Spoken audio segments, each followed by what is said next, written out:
उस रात जब रोहित ने अपने पुराने घर का दरवाजा खोला तो उसे सबसे पहले जो चीज महसूस हुई वो सन्नाटा नहीं बल्कि किसी के धीरे धीरे सांस लेने की आवाज थी। जैसे कोई बहुत करीब खड़ा हो और खुद को छुपाने की कोशिश कर रहा हो। रोहित ने सोचा शायद ये उसका वहम है, क्योंकि ये घर कई सालों से बंद पड़ा था और वो सिर्फ इसे बेचने के लिए यहां आया था।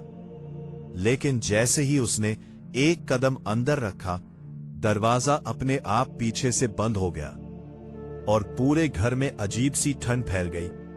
उसने मोबाइल की टॉर्च ऑन की और सामने दीवार पर धूल जमी तस्वीरें दिखाई दी जिनमें उसका परिवार था। लेकिन एक फोटो ऐसी थी जिसमें एक अनजान लड़की खड़ी थी जिसे उसने पहले कभी नहीं देखा था। रोहित का दिल तेज धड़कने लगा, पर उसने खुद को संभालते हुए सोचा कि शायद ये फोटो पहले से ही रही होगी और उसने ध्यान नहीं दिया। वो धीरे धीरे ड्राइंग रूम में गया जहां फर्नीचर पर सफेद चादरें पड़ी थी और हवा के बिना भी वो हल्की हल्की हिल रही थी। उसने एक चादर हटाई तो नीचे से पुराना सोफा निकला और उसी वक्त उसे पीछे से किसी के चलने की आहट सुनाई दी। वो तुरंत पलटा, लेकिन वहां कोई नहीं था। उसने खुद को समझाया कि ये पुराने घर की आवाजें हैं और कुछ नहीं। फिर उसने ऊपर जाने का फैसला किया, क्योंकि उसे जल्दी से सब देखना था और निकलना था। जैसे ही वो सीढ़ियों पर चढ़ा, हर कदम के साथ लकड़ी चरमराने लगी और ऐसा लगने लगा जैसे कोई उसके पीछे पीछे उसी गति से आ रहा हो। उसने एक बार फिर पीछे मुड़कर देखा, पर खाली सीढ़ियां थी। ऊपर पहुंचकर उसने पहला कमरा खोला जो उसका बचपन का कमरा था। सब कुछ वैसा ही था जैसे उसने छोड़ा था, लेकिन एक चीज अलग थी। कमरे के कोने में एक पुरानी कुर्सी रखी थी जो पहले कभी वहां नहीं थी और उस पर किसी के बैठने का निशान साफ दिख रहा था। रोहित ने कुर्सी को हाथ लगाया तो वो अपने आप धीरे धीरे हिलने लगी और कमरे का दरवाजा अचानक बंद हो गया। साफ समझ आने लगा कि ये सिर्फ उसका भ्रम नहीं है। उसने दरवाजा खोलने की कोशिश की, लेकिन हैंडल जाम हो चुका था। तभी उसे अपने पीछे से एक धीमी आवाज सुनाई दी जो उसका नाम फुसफुसा रही थी। उसने डरते हुए पीछे देखा तो वही अनजान लड़की कमरे के कोने में खड़ी थी। उसके बाल चेहरे पर बिखरे हुए थे और आंखें पूरी तरह काली थीं। रोहित चीख पड़ा और दरवाजे पर जोर से धक्का मारा, जिससे वो खुल गया और वो बाहर भागा। उसके दिमाग में सिर्फ एक ही बात चल रही थी कि उसे तुरंत इस घर से निकलना है। वो सीढ़ियों से नीचे भागा, लेकिन जैसे ही वो नीचे पहुंचा, उसने देखा कि मुख्य दरवाजा गायब था और उसकी जगह एक लंबी अंधेरी दीवार खड़ी थी। अब उसका डर और बढ़ गया। उसने घर के दूसरे हिस्से में जाने का फैसला किया ताकि कोई और रास्ता मिल सके। वो किचन की तरफ बढ़ा, जहां बर्तन खुद खुद खनकने लगे और गैस चूल्हा अपने आप जल गया। उसने घबराकर पीछे हटना चाहा, लेकिन उसके पैर जैसे जमीन से चिपक गए। उसी समय उसे कांच में अपना प्रतिबिंब दिखा, लेकिन उसमें उसके पीछे वही लड़की खड़ी थी, जबकि असल में उसके पीछे कोई नहीं था। उसने तुरंत मुड़कर देखा, पर फिर वही खाली जगह। अब उसका सांस लेना मुश्किल हो रहा था और पसीना ठंड में भी बह रहा था। उसने पूरी ताकत लगाकर खुद को आगे खींचा और किचन से बाहर निकलकर एक संकरे गलियारे में पहुंचा। गलियारे की दीवारों पर खरोंच के निशान थे, जैसे किसी ने बाहर निकलने की बहुत कोशिश की हो। जैसे जैसे वो आगे बढ़ता गया, उसे फुसफुसाहटें सुनाई देने लगी जो अलग अलग दिशाओं से आ रही थी और हर आवाज उसका नाम ले रही थी। अचानक गलियारे के अंत में उसे एक दरवाजा दिखा जो थोड़ा खुला हुआ था और उसके अंदर से हल्की रोशनी आ रही थी। उसने हिम्मत करके दरवाजा खोला तो अंदर एक छोटा कमरा था जिसमें बीच में एक पुरानी डायरी रखी थी। उसने डायरी उठाई और जैसे ही पहला पन्ना खोला, उस पर लिखा था, यह घर तुम्हें जाने नहीं देगा। रोहित के हाथ कांपने लगे, लेकिन उसने पढ़ना जारी रखा। उसमें एक एक करके उन लोगों का जिक्र था जो इस घर में आए और फिर कभी वापस नहीं गए। आखिरी पन्ने पर उसका नाम लिखा था और तारीख आज की थी। अब उसे समझ आ गया कि वह एक जाल में फंस चुका है। तभी कमरे की लाइट अचानक बंद हो गई और अंधेरे में उसे फिर वही सांस लेने की आवाज सुनाई दी, जो इस बार उसके बिल्कुल कान के पास थी।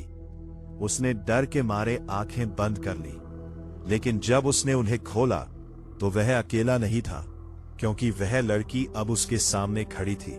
और इस बार उसने धीरे से मुस्कुराते हुए कहा कि अब उसकी बारी है। रोहित पीछे हटना चाहता था, लेकिन उसके पीछे दीवार थी और सामने वह अजीब आकृति धीरे धीरे उसके करीब आ रही थी। उसका दिमाग सुन्न पड़ चुका था और शरीर जवाब दे रहा था। तभी अचानक कहीं दूर से किसी दरवाजे के खुलने की आवाज आई और वह लड़की एक पल के लिए रुक गई। रोहित ने मौका देखकर खुद को साइड में किया और कमरे से बाहर भागा। अब वह बिना रुके घर के हर कोने में रास्ता ढूंढ रहा था, लेकिन हर बार वही जगह उसके सामने आ जाती, जैसे घर का नक्शा बदल रहा हो। उसकी हालत खराब हो चुकी थी और उसे समझ नहीं आ रहा था कि वह कब तक इस डर से भाग पाएगा। तभी उसे एक खिड़की दिखी जो आधी खुली थी और बाहर रात का अंधेरा दिखाई दे रहा था। उसने बिना सोचे खिड़की की तरफ दौड़ लगाई और जैसे ही वह उसे खोलने लगा, पीछे से किसी ने उसका हाथ कसकर पकड़ लिया। रोहित ने पूरी ताकत लगाकर अपना हाथ छुड़ाने की कोशिश की, लेकिन पकड़ इतनी ठंडी और सख्त थी जैसे लोहे की जंजीर हो। उसने पीछे मुड़कर देखा तो वही लड़की उसके बिल्कुल पास खड़ी थी और इस बार उसके चेहरे पर मुस्कान नहीं बल्कि एक अजीब सा गुस्सा था। रोहित ने झटके से खुद को छुड़ाया और खिड़की खोलकर बाहर कूद गया।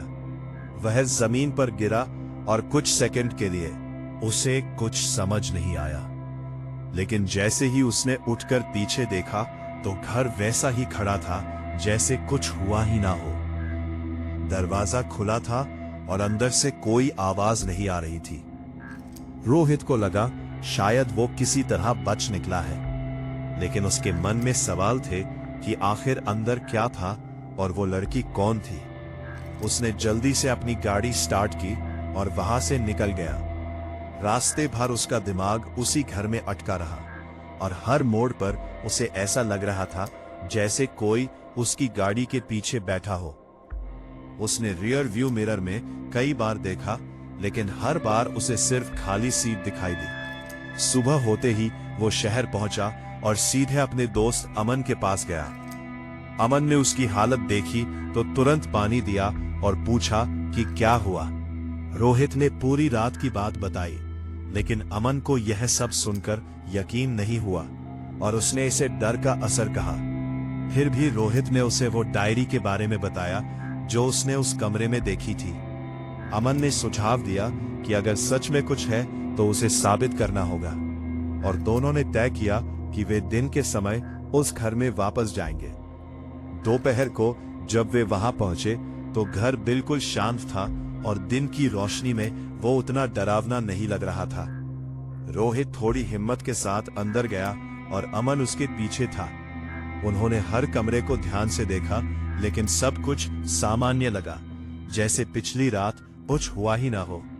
जब वे ऊपर उसी कमरे में पहुंचे तो वहां वो कुर्सी नहीं थी और ना ही कोई अजीब निशान। अमन ने हंसते हुए कहा कि यह सब रोहित का भ्रम था, लेकिन रोहित को यकीन था कि उसने जो देखा वो सच था।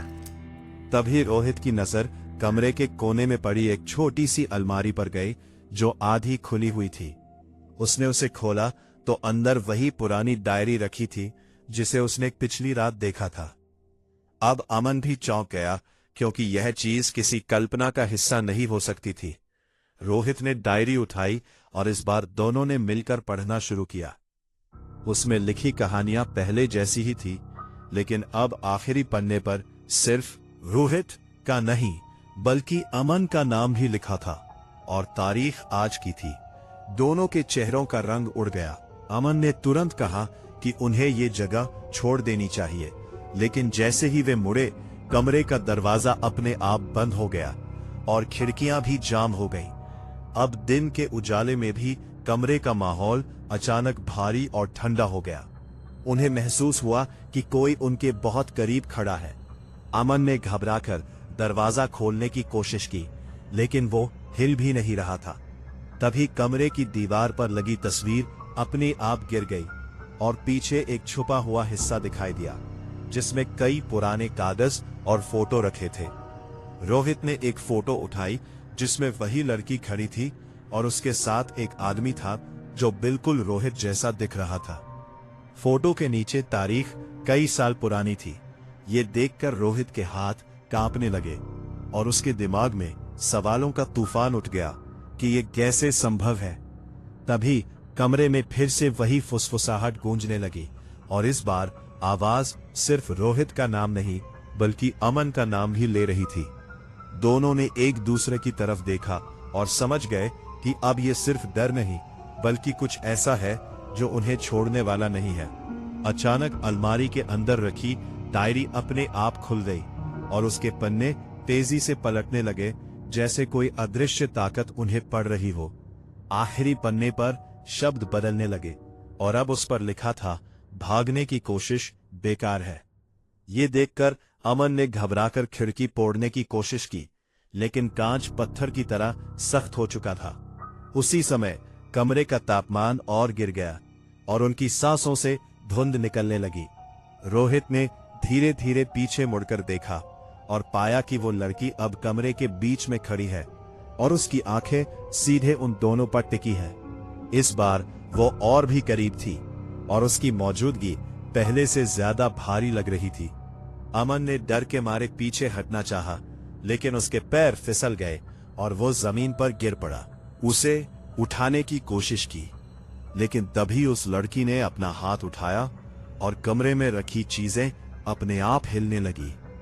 कुर्सी दीवार से टकराई और अलमारी जोर से बंद हो गई। अब दोनों पूरी तरह फंस चुके थे और कोई रास्ता नजर नहीं आ रहा था। रोहित ने हिम्मत करके पूछा कि वो क्या चाहती है, लेकिन जवाब में सिर्फ एक धीमी हंसी गूंजी जो पूरे कमरे में फैल गई। अचानक दरवाजा खुद ब खुद खुल गया और बाहर का गलियारा अंधेरे में डूबा हुआ दिखाई दिया। रोहित ने अमन को उठाया और दोनों भागते हुए कमरे से बाहर निकले, लेकिन जैसे ही वे गलियारे में पहुंचे, उन्हें एहसास हुआ कि ये वही गलियारा नहीं है जिसमें वे आए थे, क्योंकि दीवारों पर लगे निशान अब और गहरे और अजीब हो चुके थे। हर कदम के साथ उन्हें ऐसा लग रहा था कि कोई उनके पीछे पीछे चल रहा है और जैसे ही वे मुड़ते वहां कोई नहीं होता। उनका डर अब चरम पर था और वे बिना रुके आगे बढ़ते गए। अचानक गलियारे के अंत में उन्हें एक दरवाजा दिखा जो पहले नहीं था और उसके नीचे से हल्की रोशनी आ रही थी। रोहित ने दरवाजा खोला तो अंदर एक बड़ा कमरा था जिसमें चारों तरफ पुराने आईने लगे थे और हर आईने में उनका प्रतिबिंब अलग अलग हरकतें कर रहा था। यह देखकर अमन ने आंखें बंद कर ली, लेकिन रोहित की नजर एक आईने पर टिक गई जिसमें उसके पीछे वही लड़की खड़ी थी, जबकि असल में वो कहीं दिखाई नहीं दे रही थी। तभी सभी आईनों में एक साथ दरार पड़ने लगी और कमरे में तेज आवाज गूंज उठी।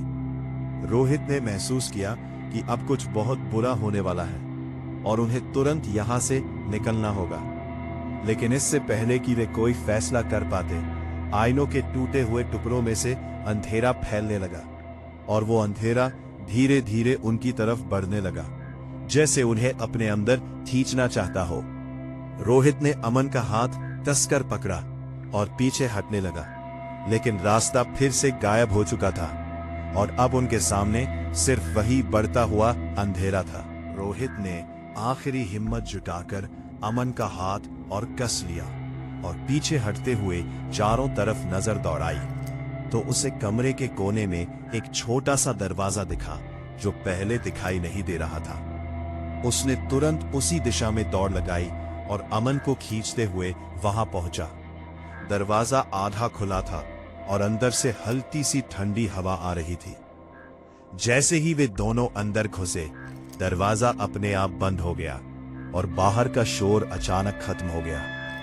अब वे एक संकरे कमरे में खड़े थे जहां सिर्फ एक टेबल रखी थी और उस पर वही पुरानी डायरी खुली हुई थी। इस बार पन्नों पर लिखे शब्द साफ दिख रहे थे और आखिरी पन्ने पर लिखा था कि इस घर से निकलने का एक ही तरीका है, सच को पूरा करना। रोहित ने पन्ने पलटे तो उसे पता चला कि कई साल पहले इस घर में रहने वाले एक आदमी ने अपनी ही बेटी को किसी डर और शक के कारण इसी कमरे में बंद कर दिया था और वो लड़की धीरे धीरे वहीं मर गई। उसकी आत्मा इसी घर में अटक गई और जो भी यहाँ आता वो उसे उसी अधूरी कहानी का हिस्सा बना देती। रोहित के दिमाग में अचानक उस फोटो की बात आई जिसमें वो लड़की एक ऐसे आदमी के साथ थी जो उससे मिलता जुलता था। अब उसे समझ आया कि शायद उसका इस घर से कोई पुराना संबंध है। तभी कमरे की दीवार पर हल्की रोशनी में एक और तस्वीर उभर आई जिसमें वही आदमी और लड़की थे और इस बार आदमी का चेहरा साफ था जो बिल्कुल रोहित जैसा दिख रहा था। रोहित का दिल जोर से धड़कने लगा और उसे महसूस हुआ जैसे कोई पुरानी यादें उसके अंदर जाग रही हो। उसके मन में अजीब सा बोझ आया और उसे लगा कि वो उस कहानी का हिस्सा रहा है। तभी पीछे से वही ठंडी आहट आई और वो लड़की फिर से उनके सामने आ खड़ी हुई, लेकिन इस बार उसके चेहरे पर गुस्सा नहीं था बल्कि एक शांत सा दर्द था। रोहित ने डर के बावजूद उससे बात करने की कोशिश की और धीरे से पूछा कि वो क्या चाहती है। कमरे में कुछ पल के लिए खामोशी छा गई और फिर अचानक डायरी के पन्ने अपने आप पलटे और उस पर एक ही शब्द उभरा, सच। रोहित ने गहरी सांस ली और उसे एहसास हुआ कि भागना अब समाधान नहीं है। उसने आंखें बंद की और मन में उस लड़की के साथ हुई घटना को स्वीकार किया जैसे वो खुद उस समय वहां मौजूद था। जैसे ही उसने ये स्वीकार किया, कमरे का माहौल बदलने लगा और ठंडक धीरे धीरे कम होने लगी। लड़की ने एक कदम आगे बढ़ाया और पहली बार उसकी आंखों में कालेपन की जगह एक सामान्य चमक दिखाई दी। रोहित ने महसूस किया कि वो अब डरावनी नहीं लग रही बल्कि एक दर्द से भरी आत्मा की तरह खड़ी है। उसने धीरे से हाथ बढ़ाया और रोहित के कंधे को छुआ। इस बार वो स्पर्श ठंडा नहीं बल्कि हल्का सा गर्म था। उसी क्षण कमरे की दीवारों पर दरारें पड़ने लगी और बाहर से रोशनी अंदर आने लगी। अमन, जो अब तक चुप था, उसने रोहित की तरफ देखा और उसे समझ आ गया कि कुछ बदल रहा है। लड़की धीरे धीरे पीछे हटने लगी और उसकी आकृति हल्की होने लगी जैसे वो धुंध में बदल रही हो। जाने से पहले उसने एक बार रोहित की तरफ देखा और उसकी आंखों में पहली बार राहत नजर आई। अगले ही पल वो पूरी तरह गायब हो गई और कमरे का दरवाजा अपने आप खुल गया। रोहित और अमन धीरे धीरे बाहर आए तो उन्होंने देखा कि पूरा घर अब सामान्य लग रहा है। दीवारों के निशान गायब थे और हवा में वो भारीपन नहीं था। वे दोनों बिना कुछ बोले सीधे बाहर निकल गए और इस बार मुख्य दरवाजा अपनी जगह मौजूद था।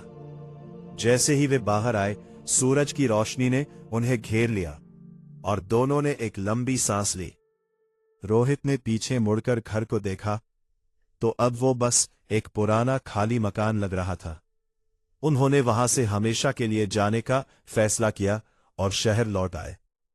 कुछ दिनों बाद रोहित को उस घर के कागजों के साथ एक आखिरी फोटो मिली जिसमें वही लड़की अकेली खड़ी थी, लेकिन इस बार उसके चेहरे पर एक हल्की सी मुस्कान थी। रोहित ने फोटो को देखा और बिना कुछ कहे उसे बंद कर दिया, क्योंकि अब वो जान चुका था कि कुछ कहानियां खत्म होकर ही शांत होती है। छाया स्वीकार करने से ही डर खत्म होता है। उस दिन के बाद रोहित ने कभी उस घर की तरफ नहीं देखा, लेकिन कभी कभी रात के सन्नाटे में उसे ऐसा जरूर महसूस होता कि कोई दूर से उसे देख रहा है। फर्क बस इतना था कि अब उस एहसास में डर नहीं बल्कि एक अजीब सी शांति थी। अगर आपको हमारी कहानी अच्छी लगी हो तो लाइक, शेयर एंड कमेंट करके जाना और चैनल को सब्सक्राइब करना मत भूल जाना।